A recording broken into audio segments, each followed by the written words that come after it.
अस्सलाम वालेकुम, welcome back to my YouTube channel. उम्मीद करती हूँ आप सब ठीक ठाक होंगे। तो आज हमारा पार्ट 3 है मिनी माउस टेल फ्रॉक का। पिछले 2 पार्ट में हमने इसकी कटिंग की थी, इसमें हम इसकी स्टिचिंग करेंगे। वीडियो आप मेरे चैनल पर जाकर देख सकते हैं। अगर आपने नहीं देखी तो मैं डिस्क्रिप्शन में भी लिंक डाल दूँगी, आप वहाँ से भी इजीली खोल के देख सकते हैं। अब ये चोली का पार्ट है जो मैंने आपको डिटेल में इसकी वीडियोज़ बताई थी, सिखाया था सब कुछ डिटेल में। आज हम इसकी करेंगे स्टिचिंग। सबसे पहले मैंने स्लीव्स रख लिए, स्लीव्स के दोनों पार्ट सिल्क के और सीक्वेंस के दोनों पार्ट रख लूँगी मैं।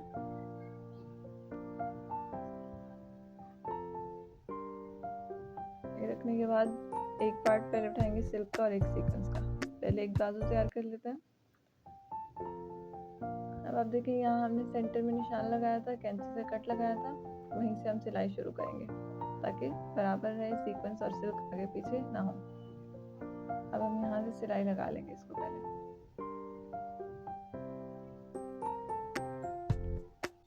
इसी तरह दूसरी साइड पे भी सिलाई लगा लेंगे।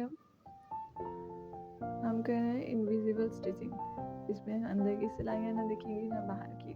हमारी इनविजिबल टॉप जो है स्टिच हो जाएगी। उसके बाद हम इसका बॉटम पार्ट स्टिच करेंगे। तो आपने पूरी वीडियो गौर से देखनी है एंड तक, इंशाल्लाह आपको बहुत कुछ सीखने को मिलेगा। अब दूसरा बाजू भी ऐसे ही रख के मैं सिलाई लगा लूँगी जैसे हमने पहले वाला तैयार किया।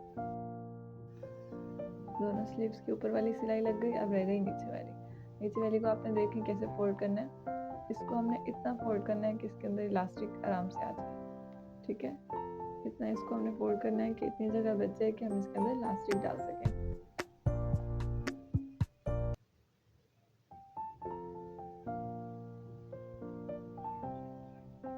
सिल्क और सीक्वेंस दोनों को बराबर पकड़ के फोल्ड करना है।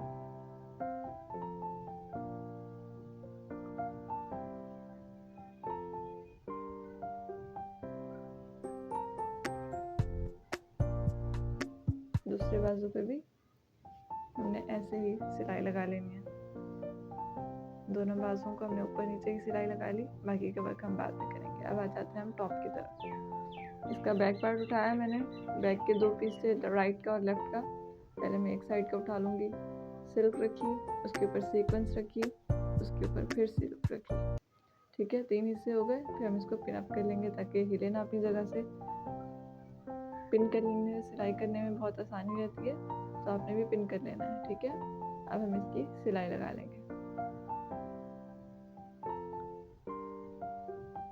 पहले यहाँ से सिलाई लगा ली आसानी के लिए। अब दूसरी साइड से रखिए ऊपर की भी सिलाई लगा लेंगे, ठीक है। फिलहाल हमें सिर्फ इतने पार्ट को ही सिलाई लगानी है, जो आर्म होल वाली साइड है उसको भी हम सिलाई नहीं करेंगे। अब दूसरा हिस्सा भी ऐसे ही रख के सिलाई कर लेंगे।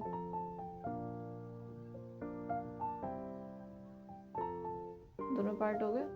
अब आ गया फ्रंट का पार्ट। वो बैक के राइट और लेफ्ट साइड था, ये आ गया फ्रंट पार्ट।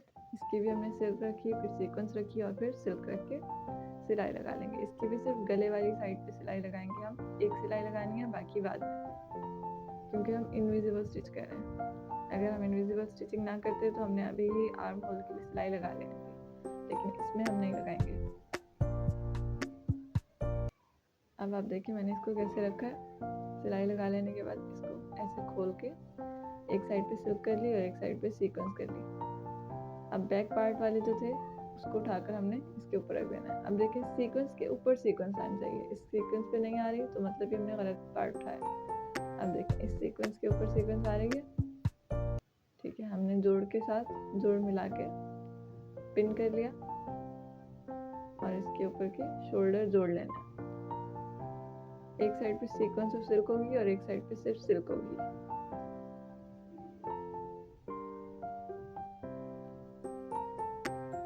एक साइड जोड़ ली हमने, इसी तरह आप देख सकते हैं। अब दूसरी साइड पे भी ऐसे ही खोल के रखेंगे। अब देखेंगे अब वो पार्ट ठीक होगा, क्योंकि सिल्क के ऊपर सीक्वेंस के ऊपर सीक्वेंस आ रही है। इसको भी हमने सिलाई के ऊपर सिलाई रख के पिन कर लिया और स्टिच कर लिया हमने।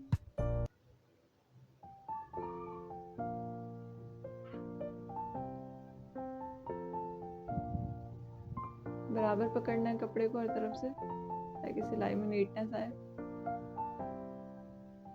अब आप देखें इसको सीधा करके हमने कंधे जोड़ लिए अब आर्म होल वाली साइड रह गई है जहाँ स्टिचिंग नहीं हुई। बाकी फ्रंट पार्ट नेक और आर्म होल जो है शोल्डर स्टिच हो चुके हैं। अब अंदर से हम कट लगा लेंगे वहाँ जहाँ हमने सिलाई लगाई है। कट लगाने से नीटनेस आती है। कट लगा के हमने इसको थोड़ा सा हाथ से बिठा लिया। अब आ जाएंगे हम स्लीव्स की तरफ। जो स्लीव्स हमने तैयार करके रखे थे उनको हम जोड़ लेंगे। अब देखिए आप, एक पार्ट सिल्क का था, उस पर सीक्वेंस थी और एक सिल्क का पार्ट अलग से था। ठीक है, उसको अभी हम साइड पे रखेंगे। अभी सिर्फ हम सिल्क और सीक्वेंस के एक पार्ट को उठाएंगे और उसको हम सिलाई लगा लेंगे ताकि वो अपनी जगह पे बैठा रहे। अगर हम डायरेक्ट बाजू लगा लेंगे तो हो सकता है आपको मसला हो, सिल्क आगे पीछे हो जाए, सीक्वेंस आगे पीछे हो जाए। तो बेहतर ये है कि हम पहले सिलाई लगा के इसको पक्का कर लेंगे। यहाँ पे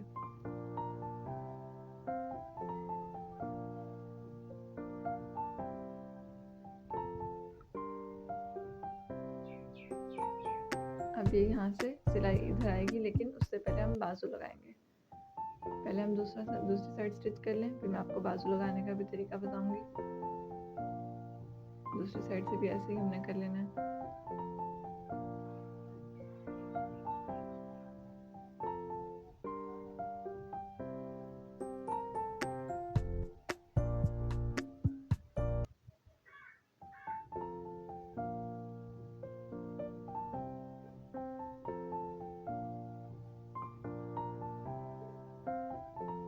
हर चीज़ हर काम अपने सुकून से करना है ताकि वो अच्छे से और सफाई से हो।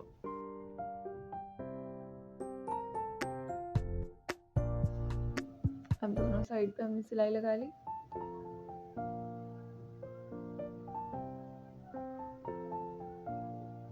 देखिए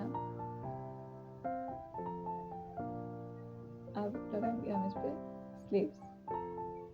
ठीक है, स्लीव्स का वो सेंटर जहाँ हमने कट लगाया था, उस सेंटर को वहाँ पे रखेंगे जहाँ हमने कंधों की सिलाई लगाई है और इसको उल्टा करके रखना है। सीक्वेंस के ऊपर सीक्वेंस आनी चाहिए। ठीक है, अब हमने यहाँ पे देनी है थोड़ी सी प्लेट्स ताकि इसमें पफी लुक आ जाए स्लीव्स में। अब यहाँ पे हम 4 से 5 प्लेट्स दे देंगे।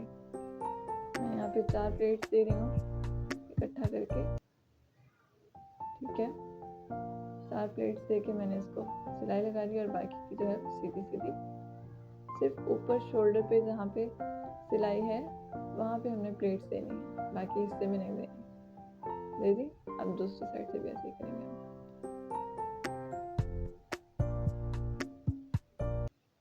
इसको पहले नीचे रखेंगे,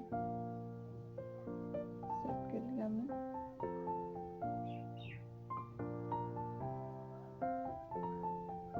अब इस तरफ से भी 4 प्लेट्स देके सिलाई लगा लेंगे। सिर्फ ऊपर की तरफ प्लेट्स देंगे, बाकी सीधी सीधी सिलाई हो जाएगी। अब इसको मैं आपको सीधा करके दिखाती हूँ। ये देखिए पफी लुक आ गया। ये प्लेट्स आ गए। अब ये देखें जो सिल्क का पार्ट उस तरफ गया हुआ था उसको मैंने कहा था कि बाजू लगाने के बाद स्टिच करेंगे। अब उसका सेंटर और इसका सेंटर दोनों को एक दूसरे के ऊपर रख के पिन करके सिलाई लगा लेंगे। इससे क्या होगा, ये इनविजिबल हमारी स्टिच हो जाएगी। अंदर से सीक्वेंस जो है वो चुभेगी नहीं, क्योंकि अक्सर लोग बच्चों को पहनाते नहीं हैं सीक्वेंस के फैब्रिक कि उनको बहुत चुभता है, इरिटेट होता है और बच्चे वो ड्रेस ही नहीं पहनते, वो फारिग हो जाता है ड्रेस। तो इसलिए मैं आपको इसकी कंप्लीट इनविजिबल स्टिचिंग सिखा रही हूँ ताकि बच्चे इजीली इसको पहन सकें, क्योंकि पहने में बहुत खूबसूरत लगता है। लेकिन इसके चुभने की वजह से मदर्स जो है वो अक्सर बच्चों को नहीं पहनाती, क्योंकि बच्चे जो है तंग हो जाते हैं और फिर वो ड्रेस से उन्हें इतना खौफ आ जाता है कि वो ड्रेस ही नहीं पहनते। तो इसलिए इसकी इनविजिबल स्टिचिंग आपको आ जाएगी तो इजीली आप अपने बच्चों को सीक्वेंस का फैब्रिक भी पहना सकती हैं।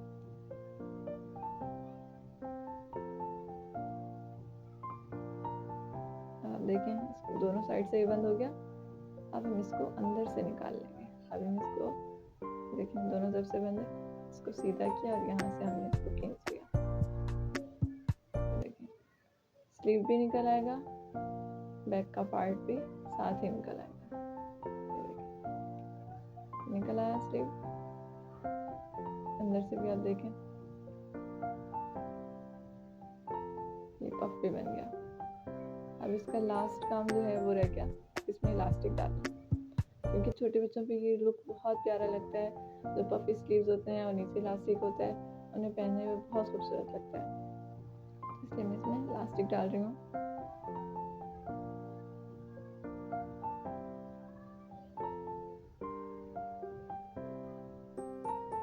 इसको दूसरी साइड से डाल लेंगे। इलास्टिक को मैं लूँगी 7 इंचेस, ठीक है, 7 इंचेस की लेंथ लूँगी मैं इलास्टिक की टोटल।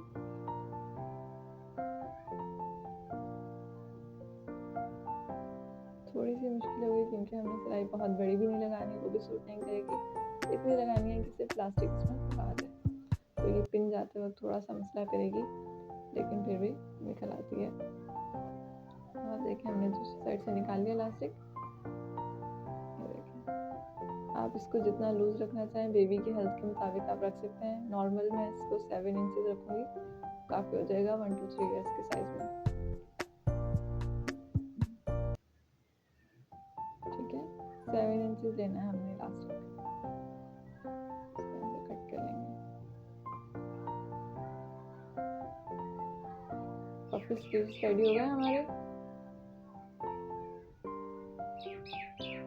इसको हमने इलास्टिक से शुरू करना है और जहाँ तक कंधे इसके मिल रहे हैं वहाँ तक हमने इसकी सिलाई लगानी है, सिर्फ बाकी सिलाई नहीं लगानी है।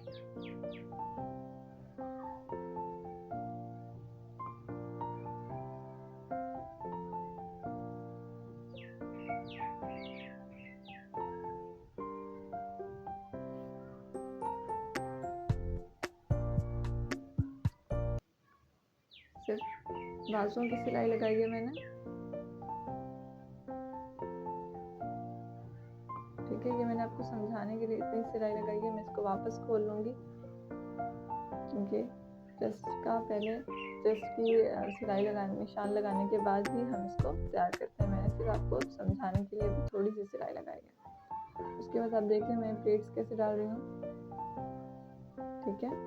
ऐसे प्लेट्स डालनी है आपने, चाहे तो पिन कर लें ताकि आसानी रहे आपको।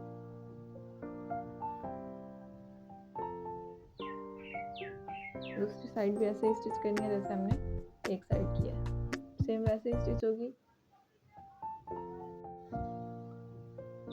अब आ जाते हैं वहाँ पे, मैंने वो सिलाई जो लगाई थी उसको वापस खोल लिया। उसको वहाँ मैंने सिर्फ इसलिए लगाया था ताकि आपको समझ में आ जाए कि सिलाई कैसे लगानी है। उसको मैंने वापस खोल लिया, आपको लगाने की ज़रूरत नहीं है, आप वीडियो देखकर पूरी समझ जाएंगे तो आप इजीली लगा लेंगे, ठीक है। पहले हमने चेस्ट साइज़ के मार्क करने हैं, उसके बाद हमने सिलाई लगानी है। अब हमने 12 इंचेस चेस्ट रखनी है, तो हमने इस पर मार्क कर लिया 12 इंचेस पे। अब देखें दोनों साइड से निशान लगाने के बाद मैंने मेजर किया कि मैंने निशान ठीक लगाया। यहाँ से 1 इंच एक्स्ट्रा फैब्रिक और वहाँ से भी 1 इंच एक्स्ट्रा। अब यही मार्क हमें नीचे तक लगाना है, ठीक है।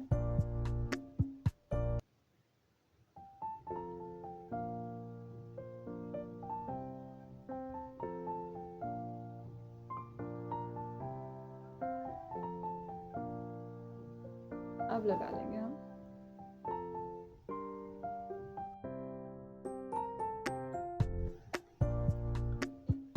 अब देखें, अब हमने वो वाली सिलाई लगानी है जो मैंने थोड़ी देर पहले आपको सिखाई थी, वो मैंने खोल ली थी। अभी हमने इसको पकड़ा दोनों साइड से और वहाँ शुरू करके यहाँ तक लाना है जहाँ तक हमने निशान लगाया है, ठीक है। सिर्फ इतनी सी सिलाई लगानी है, जहाँ पे मैंने अपनी उंगली रखी हुई है वहाँ तक सिलाई लगानी है।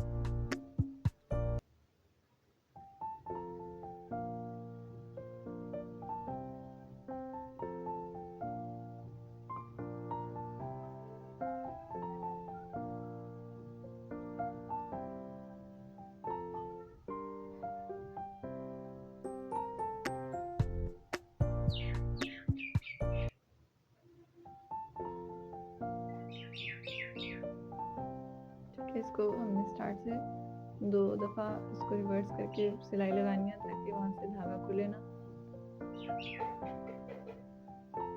और यहाँ तक हमने सिलाई लगा के इसको हटा लिया, ठीक है। दूसरी साइड भी ऐसे स्टिच कर लेंगे। हमने सिर्फ बाजुओं को भी सिलाई करना है। अभी हमने चेस्ट साइज की सिलाई जो है वो नहीं करनी, क्योंकि वो हमने इनविजिबल स्टिच करनी है, उसको हमने अंदर से स्टिच करना है। इसको भी उतना ही स्टिच कर लिया मैंने। अब देखें, अब रह गई हमारी लास्ट जो वर्क है हमारा, सिर्फ चेस्ट साइज का जो हमें निशान लगा के, जहाँ पे निशान लगा है उसको सिलाई करना है। उसका फैब्रिक आप देख लें मैंने कैसे पकड़ा, वैसे ही फ्रंट पार्ट पकड़ा, बैक पकड़ा, दोनों का एक एक सिल्क का पार्ट उस तरफ कर दिया और एक एक सिल्क और सीक्वेंस का पार्ट एक तरफ कर दिया। अब इसको जहाँ मैंने मार्क किया था 12 इंचेस का चेस्ट साइज का, उसी मार्क पे ही सिलाई लगा लेना है। 1 इंच के फासले से किया था ना मैंने, 1 इंच फैब्रिक एक्स्ट्रा था साइड से, वैसे ही सिलाई लगा लेंगे हमने इसको।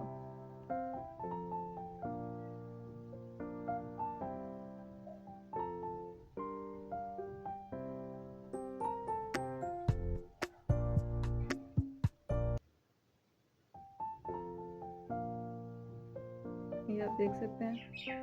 अब मैं इसको आपको अंदर से खोल के दिखा दूंगी। ये देखें, बाहर से भी स्टिच हो गई और ये अंदर से भी इनविजिबल स्टिच हो गई। अंदर से भी सीक्वेंस नहीं है और बाहर से भी, बाहर से तो लग गई सिलाई, अंदर से भी सीक्वेंस नहीं चुभेगा।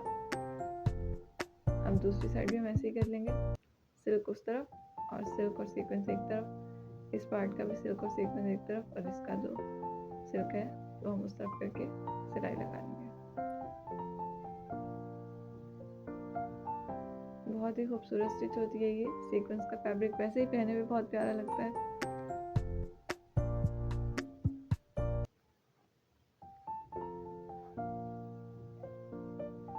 उम्मीद करती हूँ आपको वीडियो पसंद आई होगी, आपको पूरी स्टिचिंग अच्छे से समझ आई होगी। फिर भी आपको कोई कंफ्यूजन हो तो आप मुझे कमेंट में या फिर मेरे व्हाट्सएप नंबर पे कांटेक्ट करके मुझसे पूछ सकते हैं। मैं आपको हर बात का जवाब दूंगी।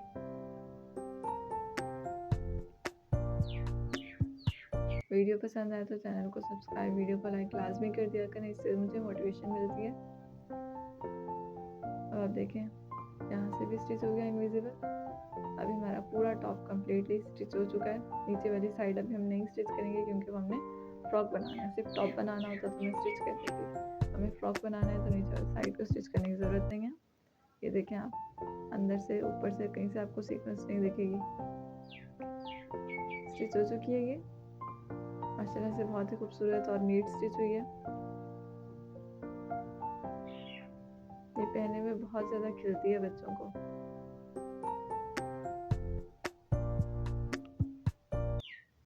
इसको बराबर रख के मैं पिन कर लूँगी क्योंकि हमने इसकी अभी लेंथ की कटिंग करनी है। मैंने आपको बताया था हमने इसको 8 इंचेस पे तैयार करना है, ठीक है। बाकी का पार्ट जो है 14 इंचेस का वो फ्रॉक का बॉटम पार्ट होगा। अब 8 इंचेस हमें तैयार रखनी है तो हम 9 इंचेस कट करेंगे क्योंकि 1 इंच सिलाई में ज़्यादा जाएगा। 9 इंचेस पे रख के मैंने इसको कट कर लेना है, ठीक है।